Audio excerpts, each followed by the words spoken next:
Yo, it's your friendly brother from across the way, Boss Show Me. And I'm gonna bring you, obviously, another one. So obviously, man, Jerry made some waves with what he said. He said, now Jones says it's payday. There's 100 billion present value with gas out there. The 83-year-old billionaire said in the interview, that's why I'm talking to you on the telephone rather than trying to fix our defense with the Dallas Cowboys.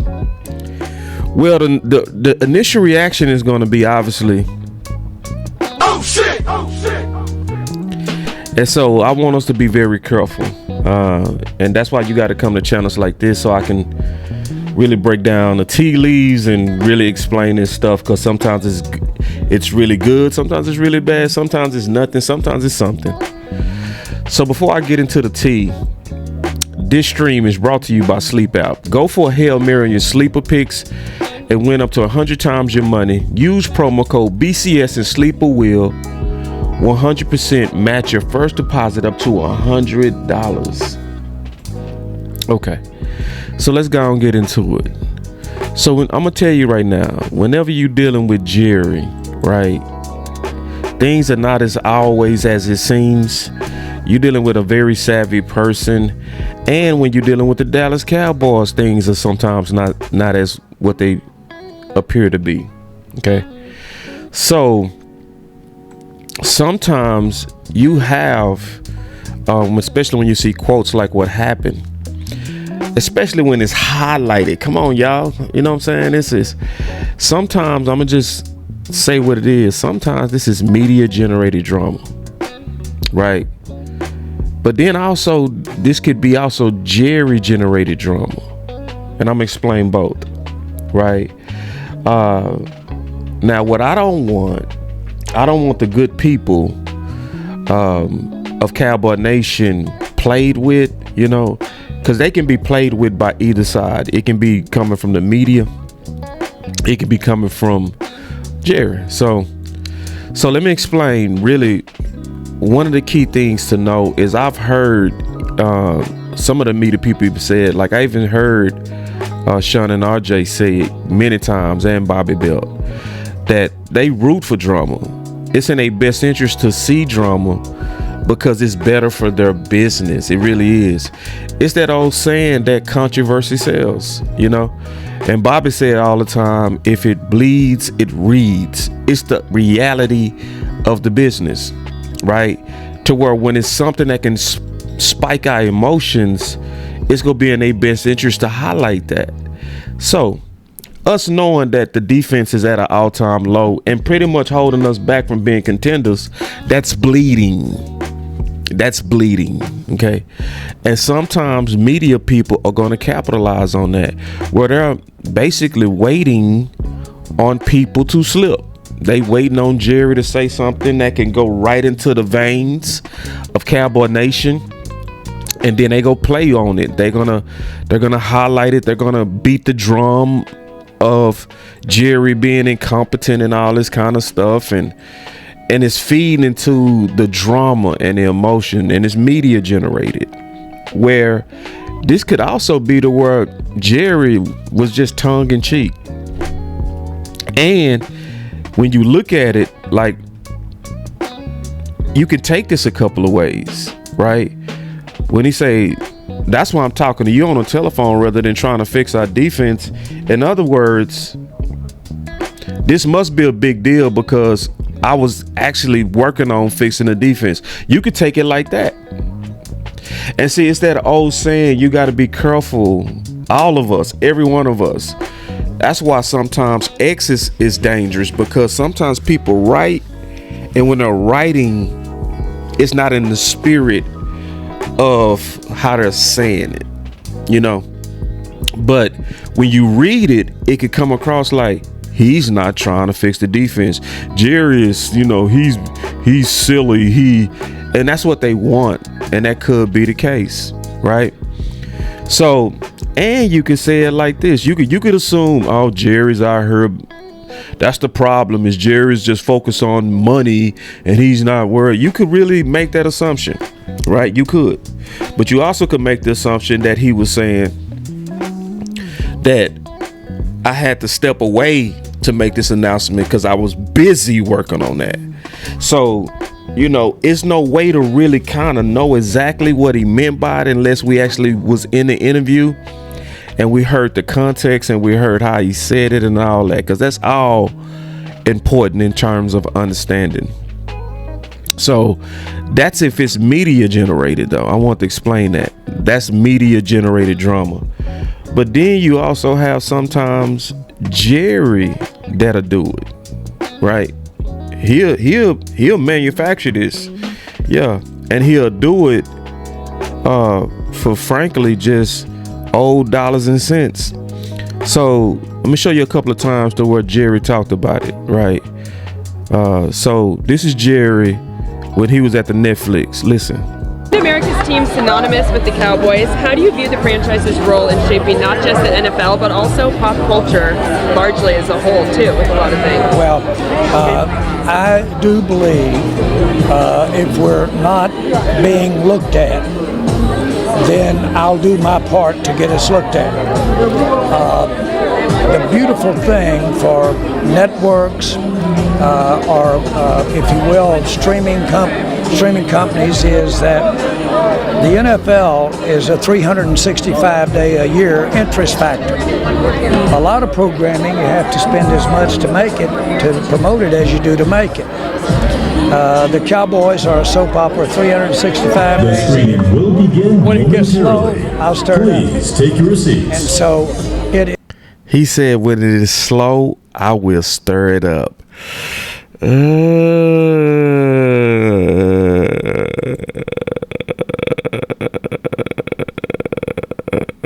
It's wonderful to have the great athletes, have the great players, but there's something more there. There's sizzle, there's emotion, and if you will, there's controversy.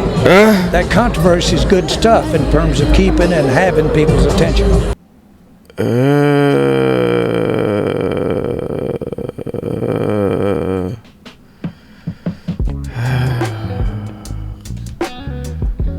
Take it easy on my back.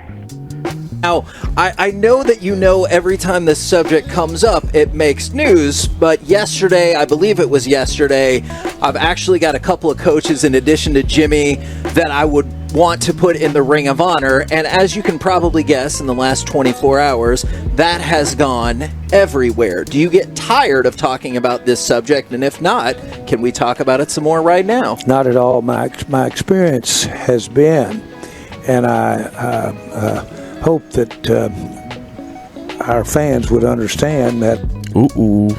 I hope our fans understand what I'm getting ready to say. I really hope our fans understand. I do know how to keep it stirred up. In other words, I know how to use y'all emotions to make some money. I know how to keep it stirred up. One of the Yeah. I visited right before I bought the Cowboys was one of the great people in media, and his name was Dan Burke, and he was just bought ESPN, and he was chairman of ABC. And they said you got an hour with him. 12 hours later, we were still together. And he said, we got to have football and television, got to have it. One, it's at the perfect time of the year. It's when you culminate the sport, football. But it happens in the fourth quarter and a little in the first, and that's when you want the decision makers in front of the TV set. Secondly, it's got a lot of breaks, 30-second, natural, unintrusive breaks. We get to talk more about our people who support us, but throw all that away. The most important thing when we make a movie at ABC, we have to spend every bit as much promoting it as we do making it. Football's not like that. Football is a soap opera in between games, in the season, out of the season, year-round. The NFL is. We can't do without it, and not only that, that extra soap opera needs to have a little bite to it. It doesn't need to be softballs. It need to have a little bite to it. Little bite to it. Now, you can go too far with a lot of the issues, but it's important to have that edge to it. I took a lesson right there. You took a lesson, didn't you? You took a lesson, didn't you? You were taking notes. Damn. So listen, y'all. So when you see this type of stuff, you know, it's almost hard to know exactly what's going on. My suspicion is that this is media generated versus Jerry generated. The reason why I say I believe that it is media generated this time versus Jerry, because where's the bite? When it's coming from Jerry, it's gonna have a little bit of extra on it. He go pack that salt. He go really lay on that salt, right? You know, so like when he was talking about Jimmy Johnson, he say, when it comes down to the Ring of Honor, I have more important things to worry about if Jimmy is groveling or not. And he said that because he wanted to put that bite on it, right? And so he's gonna do that when it's coming from him. And he does, it's basically like extra. I didn't see extra in this. So more than likely, y'all, I'm gonna be honest with you. And I want to also be very fair about this. When it comes down to somebody going out there to do a deal that could be potentially worth $100 billion, I don't want to be, I know we say we fans, but I don't want to be a fanatic where I'm unreasonable. So like for instance, Trump administration opens up 720 acres of land in California for oil drilling. So you got Trump that basically made it open season for people and all people to go in there and get that money, right? Open up all these federal lands, right? So when you thinking like a fan, which is short for fanatic, everything's supposed to center around the game that you love. And in reality, it doesn't. I know I say I'm a fan, but I'm really not a fanatic. I'm not. I'm more reasonable than that. So if I'm being all the way reasonable, right? And if you being all the way reasonable, and somebody got a chance at going to get $100 billion worth of opportunity, you will say, go get that. Go get it. And then on top of that, we all know Jerry's not hands-on on the business affairs.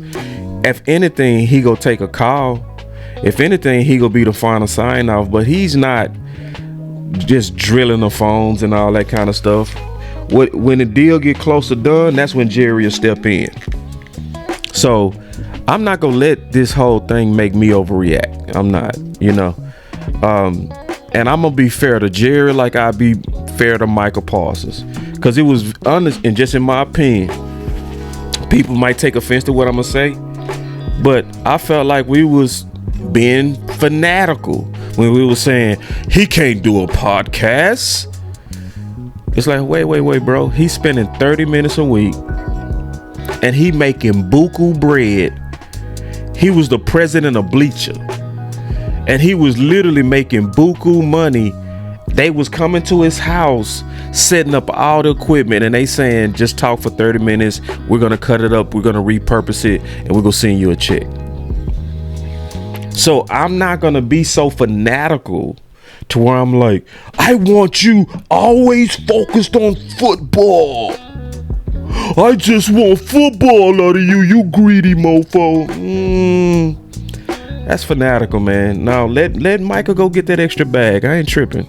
Just watch what you say. Don't say nothing about your teammates. Don't say nothing that highlight the Cowboys. But get your money, man. I'm not finna sneak this you in your podcast. That's the same thing I see with Jerry. I'm not gonna be tripping on you going to go get $100 billion worth of opportunities. I mean, say, bro, listen. We talking about $100 billion, bro. Are we serious? I want you working on a defense. Wait. We talking about 100 B's. What? Nah, that's fanatical. Nah, man, go get that. Like, shit, Jerry, listen. if I was your friend, I would say, listen, man, I know the Cowboy business is important, but the Cowboy business got you worth about $14 billion. You have an opportunity for $100 billion. Go get it. What you talking to me for? Go get that money. Yeah, delegate that to your sons. You got a whole family that can run the business. Go get that. So that's me though, man. Everybody different. I'm not fanatical like that. I'm like, say, listen, bro, this man is talking about $100 billion. So, you know, and I want to be fair to him like I would be fair to Michael. And Cowboy Nation, to be honest, man, everything don't center around the game of football, to be honest. Cole Beasley can go ahead and rap on the side. I ain't tripping. Cole Beasley, he's rapping. That son of a... He said, are you doing some rap music? Oh, God. Oh, shit. Oh, he's doing rap. That means he's not concentrating. Nah, not fanatical. But anyway, it's your boy, show me, man, and make sure y'all like and subscribe to content like this, because I always aim to be fair. I want to be extremely measured on my takes, and I want to be consistent. I'm not going to be bashing Michael Parsons for his podcast and then over here lobbying for Crosby, who has way more activity in his podcast. That's hypocritical, and I'm not gonna do it. I'm sorry, I'm not gonna do it. And I'm not gonna do it to Jerry. I'm not gonna do it to Mike. I'm not gonna do it to Diggs. I want to give y'all the full, true measurement, and that's why y'all come to this channel, because I'm gonna say it based on what I really feel and what's balanced. So anyway, man, y'all make sure y'all hit that like and subscribe. It's your boy Boss Show Me. Love y'all, man, and y'all take it easy and be looking out. I'm gonna be dropping another video today or at the latest in the morning, but it's likely gonna come today.